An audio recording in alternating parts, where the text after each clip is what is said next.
ఈ లోకంలో చాలామంది ఆస్తిపాస్తులు కూర్చుకోవడానికి పోరాడుతున్నారు. మరికొంతమంది అది నాదంటూ ఇది నాదంటూ చాలా రకాలైన పోరాటాలు. నాది నాది అంటున్నా ఏది కూడా నీది కాదు. చివరికి నీది అన్న నీ శరీరం కూడా నీది కాదు. కాబట్టి ఈ లోకంలో జీవించినంత కాలం దేనికోసం ప్రయాసపడాలి? మంచి సాక్ష్యం సంపాదించుకోవాలి.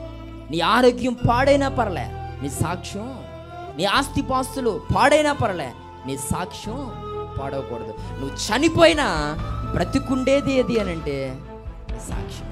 నీకు సాక్ష్యం ఉంటేనే విలువ.